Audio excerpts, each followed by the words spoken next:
ఇప్పుడు మనం చూస్తున్నాం కదా, చాట్ జీపీటీ, క్లాడ్, జెమినై ఇలాంటి పెద్ద పెద్ద ఏఐ సిస్టమ్స్ అన్నీ వాటికి ఒకే ఒక కామన్ యాన్సెస్టర్ అంటే ఒకే మూలముందని ఎప్పుడైనా అనిపించిందా? విచిత్రంగా ఉంది కదూ, కానీ నిజం. అవన్నీ ఒకే ఒక్క టెక్నాలజీ మీద ఆధారపడి పనిచేస్తున్నాయి. అన్నింటికీ ఒకటే మూలం అంటే అసలా టెక్నాలజీ ఏంటి? ఇంత పవర్ఫుల్ అయిన టెక్నాలజీ ఏమయ్యుంటుంది? ఈ మోడర్న్ ఏఐ సిస్టమ్స్ వెనకాల ఉన్న ఆ సీక్రెట్ ఎంజిన్ ఏంటో తెలుసుకుందామా? దానికి సమాధానమే ది ట్రాన్స్ఫార్మర్స్ ఆర్కిటెక్చర్. దీని వెనుక ఒక పెద్ద కథే ఉంది. ఒక్కో సమస్యను ఛేదిస్తూ దాన్ని పరిష్కరించుకుంటూ అలా ముందుకు సాగిన ఒక అద్భుతమైన ప్రయాణం. సరే, మరి ఆ కథలోకి వెళ్ళిపోదాం. మనలో చాలా మందికి ట్రాన్స్ఫార్మర్ అంటే 2017లో వచ్చిన attention is all you need అనే ఫేమస్ పేపర్ గుర్తొస్తుంది. కానీ దాని సక్సెస్ వెనుక కొన్ని దశాబ్దాల పాటు జరిగిన రీసెర్చ్, ఎన్నో బ్రేక్ త్రూలున్నాయి. అదంత సులభంగా రాలేదన్నమాట. ఈ మొత్తం ప్రయాణాన్ని మనం ఒక 3 ముఖ్యమైన స్టెప్స్గా చూద్దాం. ఈ 3 డెవలప్మెంట్స్ ఇవే మోడర్న్ ఏఐకి పునాది వేశాయి. అవేంటో ఇప్పుడు చూద్దాం.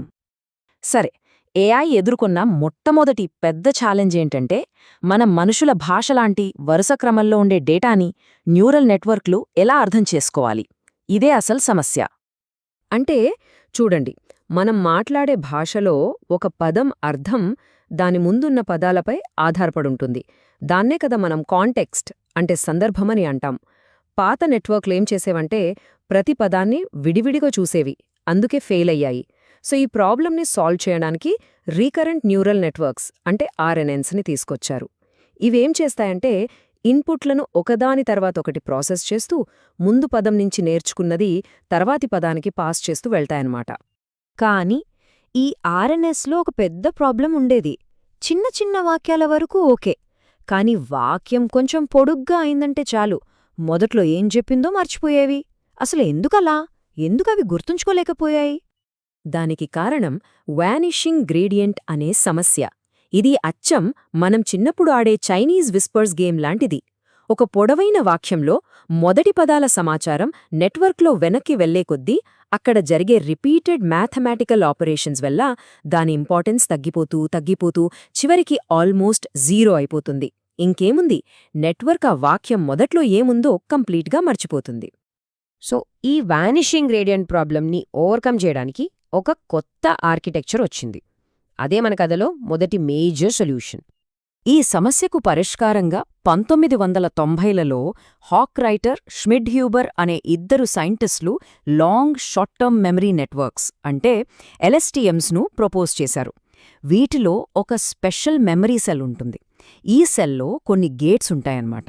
ఈ గేట్స్ ఏం చేస్తాయంటే ఏ ఇన్ఫర్మేషన్ని గుర్తుపెట్టుకోవాలి, దేన్ని మర్చిపోవాలి అని చాలా స్మార్ట్గా నేర్చుకుంటాయి.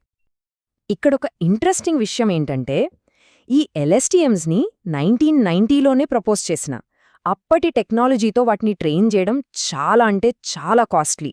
కానీ 2010స్కి వచ్చేసరికి జీపీయూలొచ్చాయి కదా, వాటి పవర్ వల్ల ఎల్ఎస్టీఎమ్స్ మళ్లీ పాపులర్ అయ్యాయి. న్యాచురల్ లాంగ్వేజ్ ప్రాసెసింగ్లో ఒక రకంగా డామినేట్ చేసేయి. ఏఐ అనేది లాంగ్ టర్మ్ కాంటెక్స్ట్ని నిజంగా గుర్తుంచుకోగలదు అని ప్రూవ్ అయిన ఫస్ట్ టైం అదే. ఎల్ఎస్టీఎమ్స్ ఒక పెద్ద అడ్వాన్స్మెంట్ అయినప్పటికీ మెషిన్ ట్రాన్స్లేషన్ లాంటి కాంప్లెక్స్ టాస్క్లలో అవి కూడా కొన్ని ఇబ్బందులు పడ్డాయి. ముఖ్యంగా పొడవాటి వాక్యాల్ని ట్రాన్స్లేట్ చేసేటప్పుడు ఎందుకు ఫెయిల్ అయ్యాయి? దీనికి కారణం ఫిక్స్డ్ లెంత్ బాటిల్ నెక్. అంటే ఏంటంటే ఎన్కోడర్ అనే పార్ట్ మీరు ఎంత పెద్ద వాక్యం ఇచ్చినా సరే దాన్ని ఒకే ఒక్క చిన్న ఫిక్స్డ్ సైజ్ వెక్టర్లోకి కుదించేసేది. ఇది ఎలా ఉందంటే ఒక 3 గంటల సినిమా కథ మొత్తం ఒకే ఒక్క వాక్యంలో చెప్పమన్నట్టుంది. ఆబ్వియస్లీ ఆ వాక్యం పొడవుగా ఉన్నప్పుడు అందులోని చాలా ముఖ్యమైన డీటెయిల్స్, ఆ సమాచారమంతా పోయేది. ఈ లిమిటేషన్ని దాటడానికే మోడల్కి ఇంకా ఎక్కువ ఇన్ఫర్మేషన్ యాక్సెస్ ఇవ్వాలి అనే ఆలోచన నుంచి మన నెక్స్ట్ మేజర్ బ్రేక్ త్రూ వచ్చింది. 2014లో వచ్చిన రెవల్యూషనరీ సొల్యూషనే seq to seq with attention. ఇక్కడ ఏం జరిగిందంటే డీకోడర్ కేవలం ఆ ఒక్క కంప్రెస్డ్ వెక్టర్ మీద డిపెండ్ అవ్వకుండా అవసరమైనప్పుడు ఇన్పుట్ సెంటెన్స్లోని అన్ని భాగాల మీద అటెన్షన్ పెట్టే ఒక సూపర్ పవర్ని సంపాదించుకుంది. అంటే వెనక్కి తిరిగి చూసి ఏ పదం ముఖ్యమో గమనించే శక్తి వచ్చిందన్నమాట. ఈ అటెన్షన్ మెకానిజం ఇంపాక్ట్ మామూలుగా లేదు. దీనివల్లే గూగుల్ ట్రాన్స్లేట్ లాంటి టూల్స్ సడన్గా చాలా బెటర్గా పనిచేయడం స్టార్ట్ చేశాయి. న్యూరల్ నెట్వర్క్స్ అనేవి కేవలం ల్యాబ్స్కి మాత్రమే కాదు, రియల్ వరల్డ్లో కూడా పనికొస్తాయని ప్రూవ్ చేసిన మూమెంట్ అది. సరే, అటెన్షన్ ఉన్న ఆర్ఎన్ఎన్స్ చాలా బాగా పనిచేసే, కానీ వాటిలో ఇంకా ఒక ప్రాబ్లం మిగిలిపోయింది. అదే స్పీడ్. అవి సీక్వెన్షియల్గా, అంటే ఒకదాని తర్వాత ఒకటి పనిచేయడం వల్ల చాలా స్లోగా ఉండేవి. ఇక్కడ తేడా చూడండి. ఆర్ఎన్ఎల్లు ఒక పదం తర్వాత ఇంకో పదం అలా ప్రాసెస్ చేస్తాయి. దీనికి చాలా టైం పడుతుంది. కానీ వాక్యంలో ఉన్న అన్ని పదాల్ని ఒకేసారి ప్యారలెల్గా ప్రాసెస్ చేయగలిగితే ఎంత బావుంటుంది? ఆ ఆలోచనే ప్యారలెల్ ప్రాసెసింగ్కి దారితీసింది. ఇక ఆ తర్వాత వచ్చింది ఏఐ హిస్టరీలోనే ఒక టర్నింగ్ పాయింట్. 2017లో గూగుల్ రీసెర్చర్స్ ఒక టీమ్గా attention is all you need అనే పేపర్ని పబ్లిష్ చేశారు. ఇందులో వాళ్ళు ట్రాన్స్ఫార్మర్ అనే ఒక కంప్లీట్లీ కొత్త రెవల్యూషనరీ ఆర్కిటెక్చర్ని ప్రపంచానికి పరిచయం చేశారు. ట్రాన్స్ఫార్మర్ వెనుక ఉన్న మెయిన్ రెవల్యూషనరీ ఐడియా ఏంటంటే ఆర్ఎన్ఎస్లో ఉండే ఆ సీక్వెన్షియల్ ప్రాసెసింగ్, అంటే రికరెన్స్ని పూర్తిగా తీసేయడం. దాని బదులు కేవలం ఇంకా పవర్ఫుల్ అయిన సెల్ఫ్ అటెన్షన్ మెకానిజం మీద మాత్రమే ఆధారపడటం అంతే.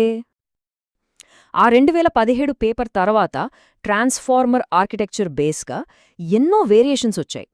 ఇప్పుడు మనం వాడుతున్న మోడర్న్ ఏఐ మోడల్స్ అన్నింటికీ అదే ఫౌండేషన్ వేసింది. ఇక్కడ చూస్తే మనకు అర్థమవుతుంది, ట్రాన్స్ఫార్మర్ ఆర్కిటెక్చర్ నుంచి డిఫరెంట్ వేరియంట్స్ వచ్చాయి.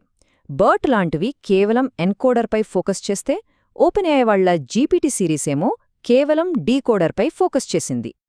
ఈ వేరియంట్స్లో ఒకటి అదే జనరేటివ్ ప్రీ ట్రైన్డ్ ట్రాన్స్ఫార్మర్, అదేనండి జీపీటీ. అది ఊహించని రిజల్ట్స్ ఇచ్చింది.